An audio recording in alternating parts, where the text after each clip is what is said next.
Hello students, কেমন আছো তোমরা? তাহলে আজকে শুরু করি আমাদের ক্লাস। আজকের ক্লাস তাহলে আজকে আমরা কি শুরু করব? আজকে শুরু করবো চলতরিৎ, তাই তো?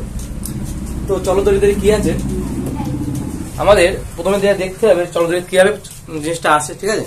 চলতরিৎ চ্যাপ্টারটা কিভাবে আসে, স্থির তড়িৎ আর চলতরিৎ। তো এটা শুরু করবো আমরা একদম শুরু থেকে শুরু করবো। দেখবো যে বিজ্ঞানী থেলস প্রথম কি করেছিল। দেখ, বিজ্ঞানী থেলস প্রথম কি করেছিল 600 খ্রিস্টপূর্বাব্দে। তিনি অ্যাম্বারকে, ভালো করে বুঝবি, অ্যাম্বারকে কি করেছিল? অ্যাম্বারকে পশম দিয়ে ঘষেছিলেন। অ্যাম্বারকে কি করেছিলেন? পশম দিয়ে ঘষেছিলেন। অ্যাম্বারকে পশম দিয়ে ঘষার ফলে কি হয়েছিল? এটা মনে করে অ্যাম্বার, যদি অ্যাম্বার হয় তাহলে যদি আমরা পশম দিয়ে ঘষি, কাপড় দিয়ে মনে করে যদি ঘষা হয় তাহলে কি হবে বলতো? এর মধ্যে কিছু ইলেকট্রন, এর থেকে কিছু ইলেকট্রন এতে যাবে বা এর থেকে কিছু ইলেকট্রন এতে আসতে পারে বা আধান আসতে পারে। ইলেকট্রন না বলে এটাকে আধান বলাই বেটার। যে পশম থেকে কিছু ইলেকট্রন, আমরা যদি ছবি এঁকে বুঝি তাহলে পশম থেকে কিছু আধান অ্যাম্বারে যেতে পারে বা অ্যাম্বার থেকে কিছু আধান পশমে আসতে পারে, যে কোনো একটা কিছু ঘটতে পারে। যখন আমরা অ্যাম্বারকে কি করবো? পশম দিয়ে ঘষবো। এখন প্রশ্ন, অ্যাম্বার কি জিনিস? অ্যাম্বারটা হচ্ছে পাইন গাছের আঠা। মনে থাকবে, অ্যাম্বার কি? পাইন গাছের আঠা। অ্যাম্বার হচ্ছে পাইন গাছের আঠা। অ্যাম্বার কি? পাইন গাছের আঠা। ওকে, তো কি বলছে? 600 খ্রিস্টপূর্বাব্দে, যীশু খ্রিস্টের জন্মের আগে 600 খ্রিস্টপূর্বাব্দে বিজ্ঞানী না, একজন দার্শনিক বলতে পারিস, থেলস নামে একজন ব্যক্তি, যিনি কি করেছিলেন? অ্যাম্বারকে পশম দিয়ে ঘষেছিলেন। অ্যাম্বার মানে পাইন গাছের আঠা, তাকে পশম দিয়ে ঘষার ফলে যেটা হয়েছিল, দেখা গেল যে এই অ্যাম্বারের মধ্যে কিছু একটা ধর্ম তৈরি হলো, যার ফলে কি করছে? অ্যাম্বারের কাছাকাছি যদি কোনো বস্তুকে, কোনো হালকা বস্তুকে যদি আমরা নিয়ে যাই, একটা বিশেষ ধর্ম তার মধ্যে তৈরি হলো, যার ফলে কি হচ্ছে? অ্যাম্বারের কাছাকাছি যখন যদি কোনো একটা হালকা বস্তুকে আমরা নিয়ে যাই তাহলে সেটাকে কি করছে? আকর্ষণ করছে।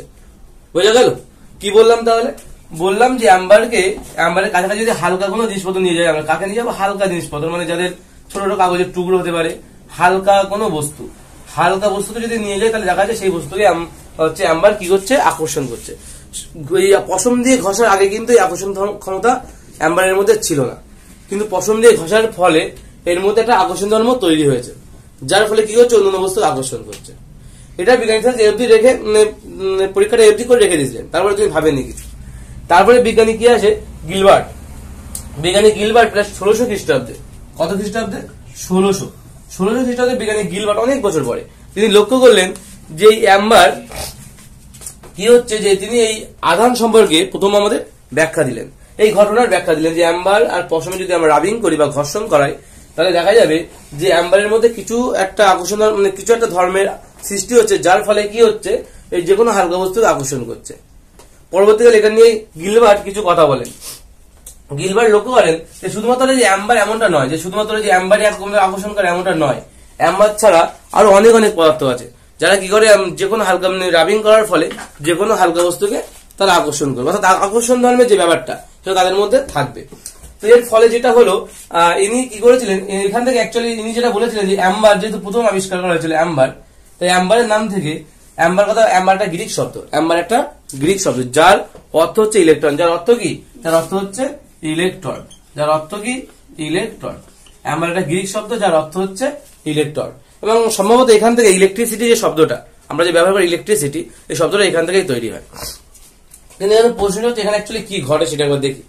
তো আমি লিখলাম যে আমি কাদের কাদের রাবিং করছি, আমি কথা বলছি। মনে করো আমি অ্যাম্বার নিলাম, আর একটা নিলাম হচ্ছে পশম। অ্যাম্বার নিলাম, আর একটা নিলাম পশম। এদের মধ্যে আমরা কি করব? রাবিং মানে ঘর্ষণ। রাবিং মানে কি? ঘর্ষণ করবো। করলে যেটা হবে বলছে, যদি ঘর্ষণ করার আগে, ঘর্ষণের আগে যখন আমি রাবিং করছি, তার আগে মানে পশমকে যখন অ্যাম্বার দিয়ে রাবিং করছি, অ্যাম্বার মানে কি? পাইন গাছের আঠা, তাকে যখন আমরা রাবিং করছি, ঘষছি, তখন দেখা যাচ্ছে ঘষার আগে এও নিস্তরিত ছিল, এও নিস্তরিত ছিল। নিস্তরিত মানে কি? এর মধ্যে আধান ছিল না? নিস্তরিত মানে কিন্তু আধান থাকে। ধরলাম এর মধ্যে আমাদের পজিটিভ নেগেটিভের ব্যাপারটা এখানে বলতে হবে আমাদের, যে পজিটিভ আধান মনে করলাম এর মধ্যে 50টা আছে, আর নেগেটিভ আধান মনে করলাম এর মধ্যে 50টা আছে। কারণ আমরা জানি নিস্তরিত অবস্থায় যখন নিস্তরিত, তখন এর মধ্যে যে কটা পজিটিভ আধান থাকবে সে কটা নেগেটিভ আধান থাকবে, তাহলে নিস্তরিত হবে না, তাই না? যে কটা পজিটিভ থাকতে হবে সে কটা নেগেটিভ থাকলে তখন তাকে আমরা নিস্তরিত বলি। তাহলে ধরলাম এর মধ্যে ধরা কিন্তু অ্যাজাম্পশন লেট মানে ধরলাম এটা ধরলাম কি এর মধ্যে 50টা প্রোটন আছে আর 50টা ইলেকট্রন আছে, এবং তারপর কি করলাম পশমের মধ্যে ধরলাম 50টা 30টা, এখানে আর 50টা ধরলাম না, ধরলাম 30টা প্রোটন আছে এবং 30টা ইলেকট্রন আছে একই, মানে এটাও নিস্তরিত। কখন? এটা রাবিং করার আগে। এবার কি করলাম এদের মধ্যে রাবিং করলাম, কি করলাম ঘর্ষণ করলাম। ঘর্ষণ করলে দেখতে পাবো যে কিছু অ্যাকচুয়ালি কি হয় এখানে ঘর্ষণ করার ফলে যে কিছু আধান পশম থেকে অ্যাম্বারে বা অ্যাম্বার থেকে পশমে যেতে পারে, কিন্তু আমরা জানি শুধুমাত্র যাতায়াতটা কারা করতে পারে? ইলেকট্রন করতে পারে। আমরা ইলেকট্রন প্রোটন আগে পড়েছি, ইলেকট্রনটা শুধুমাত্র যাতায়াত করতে পারে। কেন? কারণ প্রোটন কোথায় থাকে? আমাদের মনে করে দেখো, আমাদের সেই আমরা যে ডায়াগ্রামটা যদি মনে করি, আমাদের ভিতরে নিউক্লিয়াসের ভিতরে কারা থাকে? পজিটিভ থাকে আর নিস্তরিত আধান থাকে না, তাই না? নিউক্লিয়াসের ভিতরে কারা থাকে? পজিটিভ আর নিস্তরিত আধান থাকে, মানে হচ্ছে নিউট্রন থাকে, নিস্তরিত আধান নিউট্রন থাকে, প্রোটন আছে প্রোটন আর নিউট্রন থাকে। আর বাইরে ঘুরে বেড়ায় কারা? বাইরে ঘুরে বেড়ায় ইলেকট্রন। বাইরের কক্ষপথে কারা কারা ঘুরে বেড়ায়? ইলেকট্রন। প্রথম কক্ষপথে 2টো ইলেকট্রন ধরে, পরের কক্ষপথে 8টা, তারপরে এটা 16টা, 16টা হবে, 3 3 9 18টা হবে, 3 নম্বর কক্ষপথে 18টা হবে। এইভাবে কিন্তু প্রতিটা কক্ষপথে আমরা ইলেকট্রন সাজাতে পারি। কিন্তু বলছে এই যে আমি প্রথমে কি বললাম, প্রোটন এবং নিউট্রন তো হতেই পারে না, প্রোটন তো এখানে যাতায়াত করবেই না। এই যে যখন আমরা এর মধ্যে রাবিং করছি পশম এবং অ্যাম্বারের মধ্যে, তখন কিন্তু কখনোই প্রোটন মানে প্রোটন 30টা 50টা আছে এমনটা নয় যে প্রোটন এখান থেকে এখানে আসছে বা এখান থেকে এখানে যাচ্ছে, এমনটা হতে পারে না। তার কারণটা কি? এখানে শুধুমাত্র ইলেকট্রন যাতায়াত করতে পারে। এর কারণটা হচ্ছে প্রোটন কোথায় আছে? নিউক্লিয়াসের কেন্দ্রে আছে। ও কেন্দ্র থেকে বেরোবে কি করে? কেন্দ্র থেকে বেরোতেই পারবে না, তাই না? তাহলে এখানে ইলেকট্রন আছে, তাহলে প্রোটন তো যেতে পারছে না, তাহলে যাচ্ছে কারা? ইলেকট্রন। তাহলে ইলেকট্রনে যাচ্ছে, ইলেকট্রনে কিভাবে যাচ্ছে? কোন ইলেকট্রন গুলো যাচ্ছে? বলছে একদম বাইরের কক্ষে যে ইলেকট্রন গুলো থাকে যারা অষ্টক পূর্ণ করতে পারে না, সেই ফ্রি ইলেকট্রন যাদের বলি, মুক্ত ইলেকট্রন বা ফ্রি ইলেকট্রন যাদেরকে বলি আমরা, তারা কিন্তু এখানে যাতায়াত করে। তো কি হবে যখন আমরা অ্যাম্বারকে পশম দিয়ে ঘষবো? আমাদের একটা শব্দ ছক আমরা ক্লাসে এইটা থাকতে পড়েছিলাম, সেখানে লেখা ছিল পশম সবসময় ধনাত্মক আধানগ্রস্ত হয়ে যায়। তাহলে কি হবে? অ্যাম্বার থেকে কিছু ইলেকট্রন কি হবে? পশমে যাবে। অ্যাম্বার থেকে কি হবে? কিছু ইলেকট্রন পশমে যাবে। এটা ভুল বললাম না নাকি? অ্যাম্বার থেকে কিছু ইলেকট্রন পশমে যাবে না, গেলে তো এটা নেগেটিভ আধান হয়ে যাবে, তাই এটা সম্ভব না। তাই কি হবে এখান থেকে? তাই তীরটা শুধু চেঞ্জ করে দিচ্ছি। অ্যাকচুয়ালি পশম থেকে কিছু ইলেকট্রন অ্যাম্বারে যাবে, কারণ এর মধ্যে এটা পজিটিভ আধান হতে হবে আমাকে। আর যাতায়াত করবে কারা? যাতায়াত করবে আমার কারা? শুধুমাত্র ইলেকট্রন। ধরলাম এখান থেকে 10টা ইলেকট্রন বেরিয়ে গেল, ধরলাম এখান থেকে কি হচ্ছে? পশম থেকে 10টা ইলেকট্রন অ্যাম্বারের কাছে গেল। যদি যায় তাহলে এখন এখানে ইলেকট্রন সংখ্যা কত? 10টা বেরিয়ে যাচ্ছে, মানে কটা থাকবে? 20টা থাকবে। আর এখানে 10টা তো যোগ হচ্ছে, তাহলে 50 যোগ 10 মানে কটা হবে? 60টা হবে। যদি এখানে 60টা হয়, এখানে যদি 20টা হয়, তাহলে এবার ভালো করে ভেবে দেখো, আগের দুটোই সমান সমান ছিল দুই ক্ষেত্রে, তাই না? কিন্তু এবার আর সমান সমান নেই। কিন্তু এবার কি হচ্ছে? এবার এখানে যেটা হচ্ছে, এখানে প্রোটন আছে 30টা আর ইলেকট্রন কটা? 20টা আছে। তার মানে এখানে প্রোটন সংখ্যা বেশি না, তাই এটা ধনাত্মক আধানগ্রস্ত হয়ে যায়। এবং এখানে কি হচ্ছে? এখানে কিন্তু প্রোটন কম, ইলেকট্রন বেশি, তাই এটা কি হচ্ছে? ঋণাত্মক আধানগ্রস্ত হয়ে যাচ্ছে। তাই এটা কি হচ্ছে? ঋণাত্মক আধানগ্রস্ত হয়ে যাচ্ছে। এবার কি ঘটে এখানে? তাহলে এর মধ্যে আমরা দেখতে পেলাম যে অ্যাম্বার এবং পশম তাহলে ইলেকট্রনে আদান প্রদান করেছে, কিছু পশম থেকে কিছু ইলেকট্রন অ্যাম্বারে এসছে, এবং তার ফলে এটা হয়ে যাচ্ছে ধনাত্মক আধানগ্রস্ত। এবং এর মধ্যে আছে ধনাত্মক আধানগ্রস্ত হওয়ার অর্থ কি? মানে এর মধ্যে যে পজিটিভ যে আধান বা ধনাত্মক যে আধান তার মানে বেশি আছে, সেটা বেশি পরিমাণে আছে এর মধ্যে। এবং এর মধ্যে নেগেটিভ যে আধানটা সেটা এর মধ্যে কি হচ্ছে? বেশি পরিমাণে আছে। তাই আমরা একে কি বলবো? ঋণাত্মক বা নেগেটিভ চার্জড, তাই তো? নেগেটিভ চার্জ, এটাকে বলবো পজিটিভ চার্জড। এর অবধি ক্লিয়ার? তো এটা হচ্ছে আমাদের অ্যাম্বার এবং পশমের যে রাবিং করে, যেটা শুধু অ্যাম্বার আর পশম কেন, যে কোনো জিনিসের কিন্তু এই রাবিং জিনিসটা হয়, করা যায়, ঠিক আছে? এখন যেটা করব আমরা, যেটা বলবো যে অ্যাকচুয়ালি এখানে যেটা আমি যেটা আছে অ্যাম্বার, যদি মনে করি এটা অ্যাম্বার, কথা বলছি, এটা একটা অ্যাম্বার। আমি এটা কি করেছি? এটা পশম দিয়ে, মনে করি একটা পশমের কাপড় আছে, আমি সেটা কি করেছি? এটা দিয়ে ঘষেছি, তাই তো? ঘষের পরে যেটা হবে, যখন আমি এটাকে রাবিং করবো, এই বিন্দুতে যখন রাবিং করবো, এই জায়গাটায় রাবিং করেছি, এই জায়গাটায় রাবিং করি, কিন্তু আমার কিন্তু কখনো এমনটা নয় যে আমার আধান এই জায়গায় সঞ্চিত হবে। আমি যখন কাগজের টুকরোটা যখন এই প্রান্তে নিয়ে যাবো, তখন তাকে আকর্ষণ করবে হালকা কাগজের টুকরো। যখন আমি এই প্রান্তে নিয়ে যাবো, তখন কিন্তু তাকে আকর্ষণ করবে না, কারণ আমার তো রাবিং এই প্রান্তে হয়েছে। এই প্রান্তে নিয়ে গেলে কেন আকর্ষণ করবে?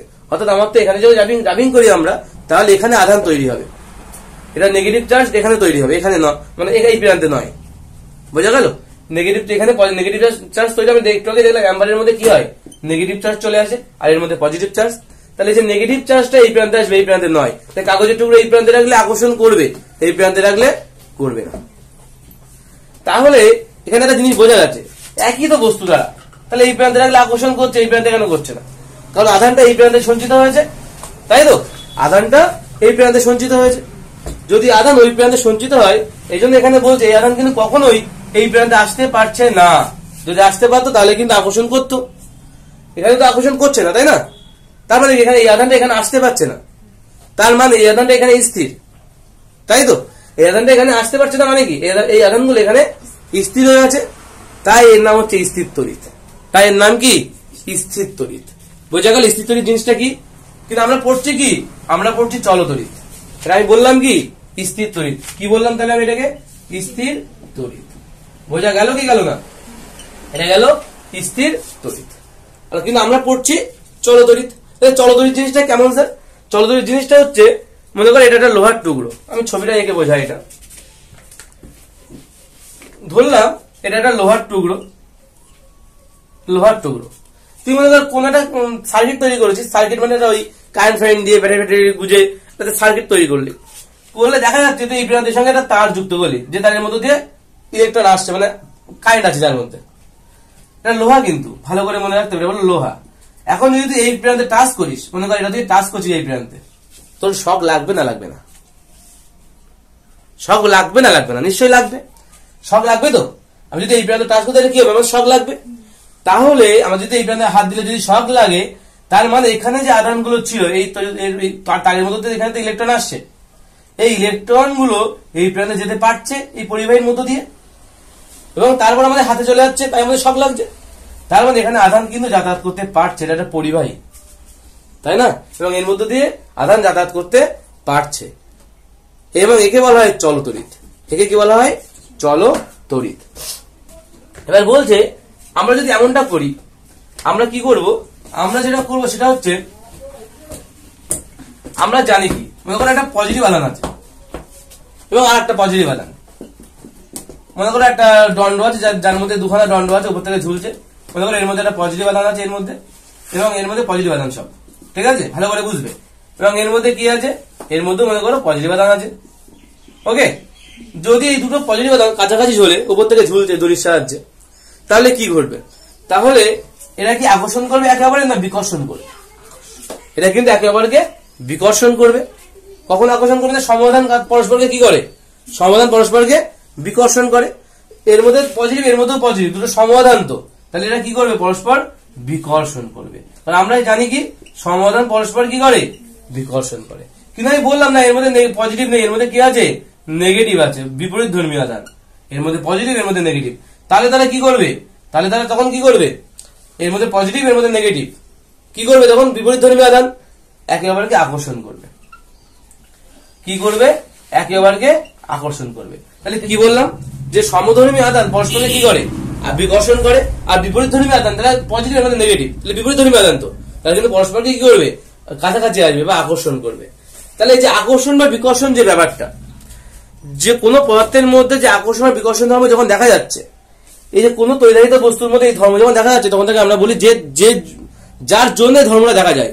কোন ধর্ম? আকর্ষণ বা বিকর্ষণ। অ্যাকচুয়ালি আকর্ষণ একটা বল, আর বিকর্ষণ কিন্তু একটা বল, এবং এই দুটোকে একসঙ্গে বলা হয় তড়িৎ বল। কি বলা হয়? তড়িৎ বল। এই তড়িৎ বলেরই দুটো ভাগ, একটা হচ্ছে বিকর্ষণ আর একটা হচ্ছে আকর্ষণ, ঠিক আছে? তড়িৎ বল কি হচ্ছে? দুটো সমধর্মী আধান, তারা পরস্পরকে বিকর্ষণ করছে, আর দুটো বিপরীত ধর্মী আধান, তারা পরস্পর আকর্ষণ করছে। এই আকর্ষণ বা বিকর্ষণ যে বলটা, এটাকে অ্যাকচুয়ালি আমরা এক কথায় কি বলি? তড়িৎ বল। তো কোন তৈলায়িত বস্তুর মধ্যে কি বলছে? কোন পদার্থের যে ধর্মের জন্য এদের তড়িৎ বল ক্রিয়া করছে, পদার্থের যে ধর্মের জন্য কোন তৈলায়িত বস্তুর মধ্যে এই ধর্ম হচ্ছে, এটা ক্রিয়া করে, আকর্ষণ বা বিকর্ষণটা ক্রিয়া করে। কোন পদার্থের মধ্যে যদি আকর্ষণ বা বিকর্ষণ বলটা কাজ করে, যার জন্য করছে, তাকে আমরা বলবো আধান। বোঝা গেল? এই আকর্ষণ বিকর্ষণ বলটা যার জন্য করে, সে আকর্ষণ হোক বা বিকর্ষণ হোক, যার জন্য আকর্ষণ বিকর্ষণটা কাজ করছে, তাকে আমরা বলবো তড়িৎ আধান। যে ধর্মের জন্য বলতে পারি আমরা, তাকে আমরা বলবো তড়িৎ আধান। তড়িৎ আধান তাকে আমরা কি দিয়ে ডিনোট করি? তাকে আমরা কিউ দিয়ে ডিনোট করি। তাকে আমরা ক্যাপিটাল কিউ বলতে পারি, আবার স্মল কিউ কোনো কোনো বইতে বলে থাকে, ক্যাপিটাল কিউ বা স্মল কিউ বলে থাকি আমরা। বোঝা গেল? তড়িৎ বল থেকে কিভাবে আমরা বললাম তড়িৎ আধান জিনিসটা কি? তাহলে বুঝে, পদার্থের যে ধর্মের জন্য এই তড়িৎ বলটা ক্রিয়া করে, অর্থাৎ এই তড়িৎ বল মানে কি? আকর্ষণ বা বিকর্ষণ বল। এই আকর্ষণ বা বিকর্ষণ বলটা যে ধর্মের জন্য তরিদাহৃত বস্তু বা একটা পদার্থের যে ধর্মের জন্য কাজ করছে, কার জন্য? আধানের জন্য তো এই আকর্ষণ বিকর্ষণটা আসে নাকি? যদি এই আধান যদি বলে না দিতে আকর্ষণ বিকর্ষণ বুঝবো কি করে, তাই না? তাহলে এই আকর্ষণ বিকর্ষণ ব্যাপারটাই তো আসছে আধান থেকে, তাই না? এবং এই জন্য এই আকর্ষণ বিকর্ষণের কারণটাই কিন্তু আধান, তরিদাধান। এই আধানকে আমরা কি দিয়ে লিখি? ক্যাপিটাল কিউ অথবা স্মল কিউ দিয়ে লিখি। ক্যাপিটাল কিউ অথবা স্মল কিউ, এক একটা বইতে এক রকম লিখে। বোঝা গেল? এবং একটা জিনিস বলে দিই এখান থেকে, এর একক মাত্রা কি কি হবে একটু বলে দিই। তরিদাধানের একক হচ্ছে, আচ্ছা তার আগে বলি, তরিদাধান একটা 1 নম্বর কি স্কেলার রাশি, এটা একটা স্কেলার রাশি, এর মান আছে কিন্তু কোনো অভিমুখ নেই। স্কেলার রাশি তাই তো হয় নাকি? তরিদাধান একটা কি রাশি? তরিদাধান সম্পর্কে বলছি কিন্তু এখানে, এটা একটা স্কেলার রাশি। বোঝা গেল? এটা একটা কি রাশি? স্কেলার রাশি। 2 নম্বর বলছে তরিদাধান একটা স্কেলার রাশি হলো, 2 নম্বর বলছে এর একক। এর একক বলছে এসআই একক যদি বলি আমি, এর একক হচ্ছে কুলম্ব, কয়রস্যু ল ময় বয়, কুলম্ব। এবং সিরিজ একক হচ্ছে, যদি আমরা লিখি 2 রকম হয়, এটা ইএসু আধান হয়। ইএসু লিখলে কিন্তু পাশে আধান কথাটা লিখতেই হবে। ইএসু কথা শুধু ইএসু লিখে দিলে বলে হবে না। ইএসু মানে ইলেকট্রোস্ট্যাটিক ইউনিট, ঠিক আছে? তো ইএসু মানে হচ্ছে ইএসুর পরে কিন্তু আধান কথাটা লিখতে হবে।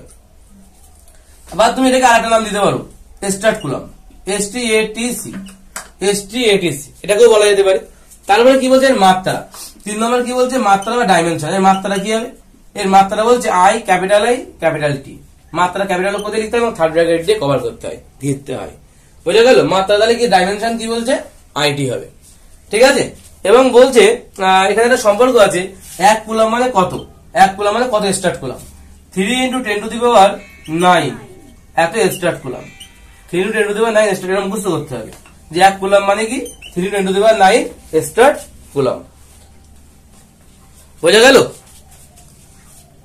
এবার আমরা কি দেখবো? এবার আমরা দেখবো হচ্ছে কুলম্বের সূত্র। তার আগে আমরা বলি তরিদাধান আমরা কি দেখলাম? তাহলে তরিদাধান কয় প্রকার? আমরা দেখলাম তরিদাধান 2 প্রকার, একটা ধনাত্মক তরিদাধান আর একটা হচ্ছে ঋণাত্মক তরিদাধান। তাহলে কি দেখলাম? তরিদাধান কয় প্রকার? ধনাত্মক তরিদাধান আর ঋণাত্মক তরিদাধান, পজিটিভ চার্জ আর নেগেটিভ চার্জ, 2 প্রকার তরিদাধান হয় আমাদের। এবার আমরা দেখবো কি? কুলম্বের সূত্র। কি দেখবো? কুলম্বের সূত্র। কুলম্বের সূত্র। কুলম্বের সূত্র কি বলছে? যদি আমাদের এমনটা হয় যে দুটো বিন্দু আধান নাও, এখানে একটা আধান দিলাম, এখানে একটা আধান দিলাম, বললাম এটা Q1 আধান এবং এটা Q2 আধান, এবং ধরলাম এদের মধ্যবর্তী যে দূরত্বটা সেটা হচ্ছে R, এদের মধ্যবর্তী দূরত্ব যেটা ধরলাম R। যদি এমনটা হয় তাহলে কুলম্বের সূত্র কি বলছে? কুলম্বের সূত্র বলছে যে দুটি বিন্দু আধান, দুটি স্থির বিন্দু আধান, দুটি স্থির বিন্দু আধানের মধ্যে আকর্ষণ বা বিকর্ষণ বল আধান দুটির মানের গুণফলের সমানুপাতিক আর মধ্যবর্তী দূরত্বের বর্গের ব্যস্ত অনুপাতিক। তবে কুলম্বের সূত্র করার আগে আমাদের কয়েকটা কথা মাথায় রাখতে হবে। 1 নম্বরে যে বিন্দু আধানগুলো, এগুলো আধানগুলো ধরলাম আমরা Q1 আর Q2, এটা অবশ্যই স্থির হতে হবে এবং বিন্দু আকৃতির হতে হবে, স্থির এবং বিন্দু আকৃতির হতে হবে, অর্থাৎ বিন্দু আধান হতে হবে। এবং এদের মধ্যবর্তী দূরত্বটা আমাদের 10⁻⁻15 এত মিটারের কম হতে হবে, এত মিটারের বেশি হতে হবে, এদের কম হলে হবে না। বোঝা গেল? Q1 আর Q2 যে দূরত্বটা। তাহলে কি বলছে? দুটি বিন্দু আধান তারা যদি পরস্পর, এবং এটা কিন্তু এই আধান দুটো কিন্তু গতিশীল হলে হবে না, আধান দুটোকে কি হতে হবে? বারবারই বলছি, আধান দুটোকে হতে হবে স্থির। আধান দুটো গতিশীল হলে কিন্তু এদের মধ্যবর্তী দূরত্ব অটোমেটিক চেঞ্জ হতে থাকবে, তখন কিন্তু এই সূত্রটা অ্যাপ্লিকেবল হবে না। তাই বলছে যে দুটি বিন্দু আধান, দুটি স্থির বিন্দু আধান, দুটি স্থির বিন্দু আধানের মধ্যে যে আকর্ষণ বা বিকর্ষণ বল, আমরা কি বলছি? দুটো কথা বলছি। 1 নম্বর বলছি বিকর্ষণ, আর একটা বলছি কি? আকর্ষণ। এই দুটো কথা একসঙ্গে বলার কারণটা কি? কারণ আমরা কিন্তু এখানে জানি না যে Q1 আর Q2 এর মধ্যে কি জাতীয় আধান আছে। হতে পারে এটাও পজিটিভ, এটাও পজিটিভ, হতে পারে এটা পজিটিভ, এটা নেগেটিভ, হতে পারে এটা নেগেটিভ, এটা পজিটিভ, বা হতে পারে এটা নেগেটিভ, এটা নেগেটিভ। তার জন্য আমরা বলছি যদি এটা পজিটিভ এবং এটাও যদি পজিটিভ হয়, বা এটা নেগেটিভ এটাও যদি নেগেটিভ হয়, তাহলে তারা সমজাতীয় আধান, তারা পরস্পরকে বিকর্ষণ করবে। তারা কি জাতীয় আধান? সমজাতীয় আধান, তারা পরস্পরকে বিকর্ষণ করবে। তো যদি এমনটা হয় এটা পজিটিভ আর এটা হচ্ছে নেগেটিভ, এটা পজিটিভ এটা নেগেটিভ, বা হতে পারে এটা নেগেটিভ বা এটা পজিটিভ, তাহলে বিপরীতধর্মী আধান তারা পরস্পরকে আকর্ষণ করবে। এই জন্য সে বলছে যে দুটি স্থির বিন্দু আধান যদি স্থির বিন্দু আধান পরস্পরকে কি করবে, যদি আকর্ষণ বা বিকর্ষণ করে, এই আকর্ষণ বা বিকর্ষণ কি বললাম, একটা তড়িৎ বল, অর্থাৎ এটা একটা বল, কিন্তু এটা একটা বল, আর বলকে আমরা কি দিয়ে লিখি, এফ দিয়ে লিখি। তাই এই আকর্ষণ বা বিকর্ষণ বলকে আমরা কি দিয়ে লিখবো, এফ দিয়ে লিখবো। তাহলে এফ প্রপোর্শনাল কি হবে, আধান দুটির মানের গুণফলের সমানুপাতিক। আধান দুটির মান, এখানে আরেকটা কথা বলছে, যদি এমনটা হয় মনে করো এটা 2 কুলম্ব আধান, -2 কুলম্ব আধান, এটা মনে করো +3 কুলম্ব আধান। আমরা কিন্তু আধান দুটির মানের গুণফল কেন বলেছে, কারণ আমরা এই ক্ষেত্রে কিন্তু যখন গুণ করবো Q1 আর Q2, তখন কিন্তু আমরা এই মাইনাস আর প্লাস কিন্তু নেব না, শুধুমাত্র মানটা নেব 2 আর 3, শুধুমাত্র মানটা নেব 2 অথবা 2 এবং 3। অর্থাৎ তাই বলছে যে আধান দুটির মানের গুণফলের মানের শুধুমাত্র মান নিয়ে কাজ করতে হবে, শুধুমাত্র মান নিয়ে কাজ করতে হবে, কোনো হচ্ছে চিহ্নটা নেওয়া যাবে না কিন্তু, প্লাস অথবা মাইনাসটা। তাই বলছে আধান দুটির মানের গুণফলের সমানুপাতিক, অর্থাৎ এফ প্রপোর্শনাল Q1 আর Q2 এটা গুণ আকারে আছে, এটা 1 নম্বরে। আর 2 নম্বরে বলছে কি হবে, আধান দুটির মানের গুণফলের সমানুপাতিক আর মধ্যবর্তী দূরত্বের বর্গের ব্যস্ত অনুপাতিক। তাহলে এফটা কি হবে, এর মধ্যবর্তী দূরত্ব কত, আর তাহলে বর্গের ব্যস্ত অনুপাত মানে 1 বাই হবে, বর্গ মানে আর এর বর্গ করতে হবে, তাহলে মানে স্কয়ার করতে হবে। মানে কি পেলাম তাহলে, যে দুটি স্থির বিন্দু আধানের মধ্যে আকর্ষণ বা বিকর্ষণ বল আধান দুটির মানের গুণফলের সমানুপাতিক এবং তাদের মধ্যবর্তী দূরত্বের বর্গের ব্যস্ত অনুপাতিক। এটা কি হবে, আকর্ষণ বা বিকর্ষণ বলটা এটা হবে। এফ মানে কি, এফ মানে আকর্ষণ অথবা বিকর্ষণ বল, যে কোনো একটা, ঠিক আছে, একই সঙ্গে দুটো কিন্তু অ্যাপ্লিকেবল হতে পারে না। এখানে এটা লিখে দিলে হয়, এখানে আর অপরিবর্তিত থাকতে হবে, পরিবর্তিত থাকতে হবে, আর এখানে হচ্ছে Q1 আর Q2 অপরিবর্তিত থাকতে হবে, Q1 আর Q2 অপরিবর্তিত থাকতে হবে। এখন এখান থেকে আমরা যেটা করতে পারি, যৌগিক ভেদ রূপবদ্ধ করতে পারি। সেখান থেকে কি হবে তাহলে, F proportional Q1 Q2 by R square, তার মানে F is equal to K into Q1 Q2 by R square. কি করলাম এখান থেকে, আমার আছে কি সমানুপাত। যখন আমরা এই চিহ্নটা তুলতে হয় তখন আমাদের একটা ধ্রুবক আনতে হয়, এই চিহ্ন যখন আমরা তুলি তখন আমাদের একটা ধ্রুবক আনতে হয় সমান সমান চিহ্ন দেওয়ার জন্য। এই ধ্রুবকটা হচ্ছে কে ধরলাম, তাহলে কে এখানে কি সমানুপাতিক ধ্রুবক, কে এখানে কি আছে সমানুপাতিক ধ্রুবক, বোঝা গেল। তাহলে আলটিমেটলি পেলাম কি আমরা, F is equal to K into Q1 Q2 by R square. এটাকে বলে কুলম্ব ধ্রুবক। এই কেটাকে কি বলা হয়, এই কেটাকে বলে কুলম্ব ধ্রুবক, পরবর্তীতে নাম দেওয়া হয় কুলম্ব ধ্রুবক। যেহেতু কুলম্বের সূত্রের ক্ষেত্রে এটা আমরা ব্যবহার করছি এই কেটাকে, তাই একে বলা হয় কুলম্ব ধ্রুবক। কোন বই থেকে কে ড্যাশ দিয়েও লেখে, কে ড্যাশ মাথায় একটা দাগ দিয়ে লেখে কে ড্যাশ। এবার কি হবে, এবার আমরা যেটা দেখবো এটা ছিল আমাদের কুলম্বের সূত্র। আমরা এখান থেকে যেটা দেখবো সেটা হচ্ছে এদের একক মাত্রা কি কি হবে, কি সেগুলো দেখবো। তাহলে কি লিখতে পারি আমরা এখান থেকে, আমরা কি পেলাম, F is equal to K into Q1 Q2 by R square. যদি K এর মান বের করতে চাই তাহলে K ইজ ইকুয়াল টু কত হবে, F R square by Q1 Q2, F R square by Q1 Q2, তাই তো। এখানে যদি আমরা কি লিখতে পারি, যদি একক বের করি, এসআই একক কি হবে, এর এসআই একক হবে, কি হবে দেখো, উপরে কি আছে F, F মানে বলের এসআই একক কি নিউটন, তাহলে উপরে হবে নিউটন, আর মানে হচ্ছে দৈর্ঘ্য, মধ্যবর্তী দূরত্ব সেটা হচ্ছে মিটার, তাই তো। তাই স্কয়ার হবে বাই কত কুলম্ব, আধান আছে, আধানের এসআই একক হচ্ছে কুলম্ব, তাহলে কুলম্ব ইন্টু কুলম্ব, তার মানে newton into metre square by coulomb square. সেখান থেকে লিখতে পারি আমরা newton metre square coulomb to the power -2। কি করলাম এটা, -2 কেন করলাম, কারণ আমরা জানি 1/x কে যদি আমরা 1/x কে এইভাবে লিখতে পারি, x টু দি পাওয়ার -1, বোঝা গেল। মনে করো 1/x স্কয়ার আছে, তাহলে আমরা কিভাবে লিখতে পারি, x টু দি পাওয়ার -2। তাহলে আমরা এটাকে ঘুরিয়ে বলতে পারি কি হবে, x টু দি পাওয়ার -1 মানে হচ্ছে 1/x, R x two the power -2 মানে হচ্ছে 1/x স্কয়ার বলতে পারি তো। যখন এই মাইনাস থাকা মানে 1/, করতে হবে, এই মাঝে একটা মাইনাস থাকা মানে এটাকে কি করতে হবে, 1/, করতে হবে। তাহলে আমরা এককটা কি পেলাম, এসআই একক newton metre square coulomb to the power -2, বোঝা গেল। এরপরে কি আছে আমাদের সিরিজ একক, সিরিজ এককটা এখান থেকে করা যেতে পারে, খুব সহজ। নিউটনের সিরিজ একক কি ডাইন, এখান থেকে হচ্ছে সেন্টিমিটার স্কয়ার, এখান থেকে হচ্ছে স্টার্ট কুলম্ব, তাহলে আমাদের -2, বোঝা গেল। তাহলে কি বললাম, ডাইন সেন্টিমিটার। তাহলে কি দেখলাম এখান থেকে আমরা দেখলাম যে F ইজ ইকুয়াল টু, যে আকর্ষণ বা বিকর্ষণ বল F ইজ ইকুয়াল টু, ওটা কি পেলাম, K into Q1 Q2 by R square, যেখানে Q1 Q2 হচ্ছে আধান আর হচ্ছে মধ্যবর্তী দূরত্ব। এটা আমরা পেলাম কুলম্বের সূত্র থেকে, যেখানে কেটাকে কি বলা হয়, কেটাকে বলা হয় কুলম্বের ধ্রুবক, কেটাকে কি বলা হয় কুলম্ব ধ্রুবক, কুলম্বের ধ্রুবক, কুলম্ব কনস্ট্যান্ট, কুলম্ব ধ্রুবক, কুলম্ব ধ্রুবক বলা হয় কেটাকে। এবং এখানে আচ্ছা আমরা যদি কে এর একক বা মাত্রা বের করি, তাহলে একক কি হবে, কে বলছে F R square by Q1 Q2, F R square by Q1 Q2। F এর একক কি, নিউটন, আর মানে হচ্ছে মিটার স্কোয়ার বাই কত, এফ এর একক হচ্ছে নিউটন আর হচ্ছে মিটার স্কোয়ার, Q1 আর Q2 বলছে সি আর সি মানে কুলম, ঠিক আছে। তার মানে নিউটন মিটার স্কোয়ার, এখানে হচ্ছে কুলম স্কোয়ার লিখতে হয় এখান থেকে আমরা, তাহলে coulomb to the power -2, coulomb to the power -2, এটা আমরা দেখতে পেলাম। এছাড়া আমি যদি এটা তো আমরা এসআই একক পেলাম, এটা আমরা কি পেলাম, এসআই একক পেলাম। এবং যদি সিজিএস একক দেখি আমরা, সিজিএস একক কি হবে, তাহলে আমরা এখান থেকে করতে পারি, নিউটনের জায়গায় হয়ে যাবে ডাইন, ডাইন এটা হচ্ছে সেন্টিমিটার স্কোয়ার, আর এটা হয়ে যাবে স্টার্ট কুলম, স্টার্ট কুলম তার মধ্যে -2। এই গেল আমাদের এসআই একক এবং সিজিএস একক। এবার যদি আমরা ডাইমেনশনের মাত্রা বের করি, তাহলে মাত্রা কি হবে, মাত্রা যেটা হবে সেটা হলো এখান থেকে আমরা মাত্রা কিভাবে বের করতে পারি, আমাদের মাত্রা এফ এর মাত্রা M L T to the power -2,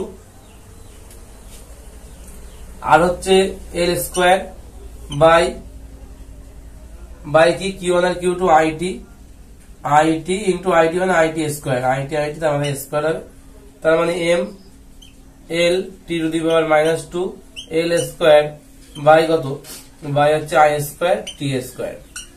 এখানে কত হবে, এম এম থেকে যাচ্ছে, এল তিনটে হয়ে যাচ্ছে এল কিউব, ওকে, আর টি তলা থেকে +2 পাশে উপরে উঠলে -2 হয়ে যাবে, তাই টি টু দি পাওয়ার -4 আর আই টু দি পাওয়ার -1। এটা হচ্ছে কুলম্বের ধ্রুবকের মাত্রা। এখানে একটা জিনিস বলা হচ্ছে, এখানে আমরা একটা জিনিস দেখতে পাই, সেটা হলো যে F is equal two K into Q1 Q2 বা আর স্কোয়ার, এখানে সেই কে এর মানটা কত হবে। যদি আমরা এমনটা নিই, যদি আমরা ধরে নিই যে আমাদের এই দুটো বিন্দু আধান তারা 1 কুলম্ব দূর আছে, 1 কুলম্বের দুটো বিন্দু আধান আছে, আমাদের 1 কুলম্বের দুটো বিন্দু আধান আছে, এবং তারা পরস্পর থেকে যদি 1 মিটার দূরত্বে থাকে, তাহলে বলছে যদি 1 কুলম্বের দুটি বিন্দু আধান তারা যদি 1 মিটার দূরত্বে থাকে, তাদের মধ্যে যে আকর্ষণ আর বিকর্ষণ বল যেটা কাজ করবে, যে এফ, তার মান হবে 9 × 10⁹ নিউটন। এটা হচ্ছে আমরা এক্সপেরিমেন্টালি পেয়েছিলাম, এটা আমরা এক্সপেরিমেন্ট করে এই মানটা পেয়েছিলাম। তো এখান থেকে আমরা বলতে পারি, এখান থেকে আমরা যেটা করতে পারি সেটা হলো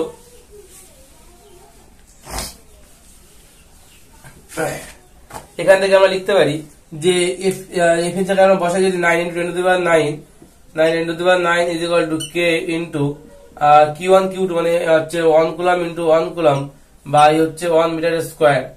যদি আমরা এটা লিখি, তাহলে এখান থেকে আমরা কি দেখতে পাবো, যে কে এর মান এখানে কত হচ্ছে, তাহলে কে এর মান হবে, কে এর মান কত হবে, কে এর মান হবে 9 × 10⁹, এত একক কি হবে, newton metre square coulomb to the power -2। এটা হবে কে এর মান, এটা হবে কে এর মান। এই গেল আমাদের হচ্ছে কুলম্বের ধ্রুবক কে। এখান থেকে আমরা জানি যে কে, যে এই যে কেটা লিখি আমরা, এই কে এর একটা হেবি সুন্দর মান হয়, সেটা হলো এরকম এসআই পদ্ধতির জন্য। এসআই পদ্ধতি কেটাকে আমরা এইভাবে লিখতে পারি সূত্রটাকে, F is equal to 1/4 pi epsilon 0 into Q1 Q2 by R square, by R square. এটা সিজিএস এর জন্য আমরা এটা লিখতে পারি, সিজিএস এর জন্য এটা লিখতে পারি। এখানে এপসাইলন 0টা কি জিনিস, এপসাইলন হচ্ছে শূন্যস্থানের তড়িৎ ভেদ্যতা, শূন্যস্থানের তড়িৎ ভেদ্যতা হচ্ছে আমার এখানে এপসাইলন 0। এটা আমরা এসআই পদ্ধতির জন্য এইভাবে লিখতে পারি এখানে সূত্রটাকে।